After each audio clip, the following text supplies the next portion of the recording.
Hello, good morning friends, good morning students. हम लोग antenna के बारे में पढ़ रहे थे। एंटीना एक ऐसा माध्यम है, एक ऐसा यंत्र है जो किसी इलेक्ट्रॉनिक सिग्नल को ट्रांसमिट करता है या किसी सिग्नल को रिसीव भी करता है। ये सिग्नल ट्रांसमिट और रिसीव करने के लिए अलग अलग प्रकार के एंटीना का हम लोगों ने अध्ययन किया। इससे पहले हम लोगों ने मॉड्यूलेशन भी पढ़ा था। मॉड्यूलेशन में एएम मॉड्यूलेशन अर्थात amplitude modulation, phase modulation and frequency modulation. उसी मॉड्यूलेशन को आगे बढ़ाते हुए आज हम लोग अध्ययन करेंगे amplitude modulation, frequency modulation, phase modulation, single side band and कुछ something others, double side band modulation and इसमें डी मॉड्यूलेशन का भी हम लोग अध्ययन करेंगे। हम लोग पहले पढ़े भी थे। आगे modulation index and depth. Modulation index and depth है क्या? Modulation index and depth, these are parameter key for any AM transmission as it is necessary to keep the index or depth within limit to reduce distortion and interference।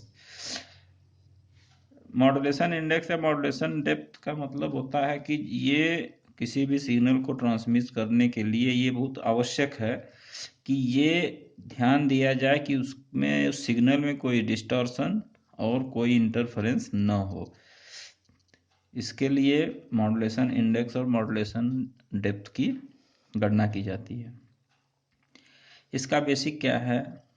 सामान्यतः AM modulation index basis. AM modulation index can be defined as measure of extent of amplitude variation about an unmodulated carrier। unmodulated carrier में से modulation index को major करना होता है। जब हम इसको when expressed as a percentage it is the same as the depth of the modulation। In other words, it can be expressed as modulation index small m is equal to capital M by A, जहाँ A क्या है? A है career amplitude और दूसरा M है modulation amplitude. आगे amplitude modulation, amplitude modulator and D modulator circuit.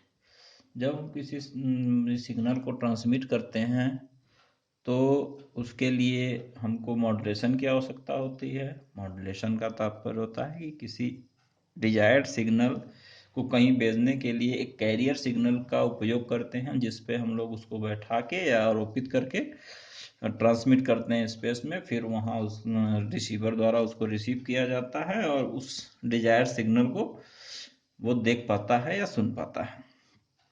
तो जब हम उसको उस सिग्नल को अपने रिसीवर में एक्सेप्ट करते हैं तो वहाँ डीमॉड्यूलेशन की आवश्यकता पड़ती है, चाहे वो रेडियो हो, टीवी हो, चाहे, तो उसमें हमको डीमॉड्यूलेट करना पड़ता है। डीमॉड्यूलेट का मतलब होता है कि उस कंबाइंड सिग्नल में से ऐच्छिक सिग्नल को अलग करना। In this circuit we are using an analog IC. इसमें हम लोग एक एनालॉग आईसी यूज करते हैं। बेसिकली हम लोग केवल अभी मॉड्यूलेशन और डीमॉड्यूलेशन सर्किट के लिए स्पेस मतलब डीमॉड्यूलेशन के बारे में पढ़ेंगे। इसके लिए हम लोग एक आईसी यूज करते हैं जिसका नंबर है AD633। यह 8 पिन की आईसी है। This IC is an analog multiplier and it has been use to generate AM signal. इसका उपयोग हम लोग AM सिग्नल को जनरेट करने के लिए करते हैं। This IC has 4 quadrant. इसमें 4 क्वाड्रेंट होते हैं जो एनालॉग मल्टीप्लायर के रूप में काम करते हैं। It has high impedance. इसका जो इम्पीडेंस होता है वो हाई होता है। इसमें इम्पीडेंस हाई होता है। इसमें डिफरेंशियल भी होता है, XY axis, input and high impedance summing Z input. इतने फंक्शन उसमें होते हैं। पिन नंबर 1 x1 होता है पिन नंबर 2, x2 होता है पिन नंबर 3 y1 और पिन नंबर 4 y2। इसी प्रकार इसके पिन नंबर 8 पे VCC सप्लाई देते हैं और 5 नंबर पे निगेटिव सप्लाई देते हैं। ये फंक्शनल ब्लॉक डायग्राम है उसका AD633 IC का।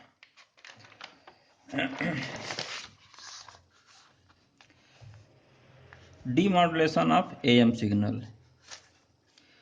For the demodulation of modulated signal, we used a differentiator circuit या डिटेक्टर सर्किट। इसमें एक डिटेक्टर सर्किट का प्रयोग करते हैं। ये नीचे दिखाया गया है। इस डिटेक्टर सर्किट में एक डायोड लगा है, रेक्टिफायर डायोड लगा है, एक कैपेसिटर लगा है, एक रजिस्टर लगा है। इधर आउटपुट प्राप्त होता है। For the demodulation of modulated signal we use to differentiator circuit या detector circuit which is called envelope detector. इसको इन्वेलप डिटेक्टर सर्किट के नाम से जानते हैं। It takes high frequency modulated signal. इसके इनपुट में हाई फ्रीक्वेंसी, उच्च फ्रीक्वेंसी का मॉड्यूलेटेड सिग्नल दिया जाता है।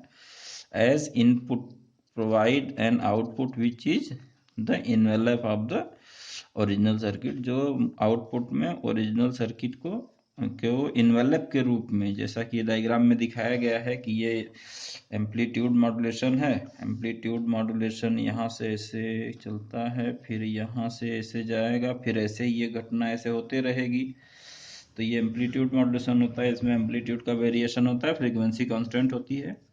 तो जब हम इसको डीमॉड्यूलेट करते हैं तो हमको इस प्रकार का सिग्नल प्राप्त होता है। ये देखिए एक नेगेटिव पोर्शन साइन वेव है। इसमें जो बीच वाला है फ्रीक्वेंसी मॉड्यूलेटेड फ्रीक्वेंसी है, ये है कैरियर फ्रीक्वेंसी और नेगेटिव एंगल, और ये पॉजिटिव एंगल का कैरियर फ्रीक्वेंसी है। इसमें क्या होता है, जब हम इनपुट देते हैं, ये इनपुट पोर्शन है, इनपुट टर्मिनल है। जब हम इसमें इनपुट देते हैं तो वो इनपुट इस कैपेसिटर को चार्ज करता है।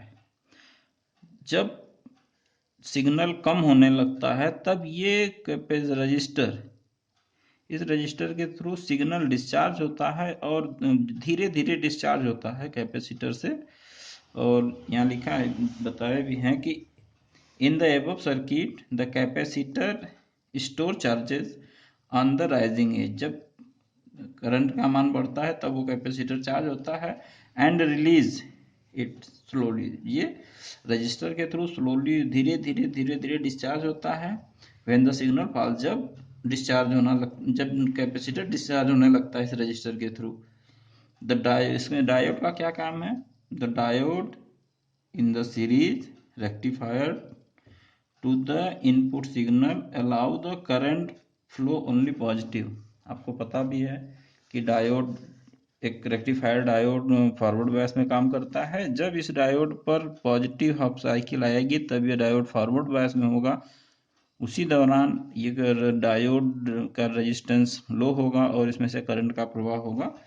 तो जब पॉजिटिव एंड पर पॉजिटिव हाफ साइकिल आएगी तब इसमें से करंट का प्रवाह होगा, ये कैपेसिटर चार्ज होगा। फिर जब नेगेटिव हाफ साइकिल आएगी अर्थात साइकिल चेंज होगी तो ये कैपेसिटर का रेजिस्टेंस इन्फिनिटी हो जाएगा। इस रजिस्टर के थ्रू ये कैपेसिटर धीरे धीरे डिस्चार्ज होने लगेगा। तो ये इस आकृति की सिग्नल मिलेगी। ये इसका वर्किंग प्रिंसिपल है। आगे हम लोग इसके आगे पढ़ेंगे। Thank you.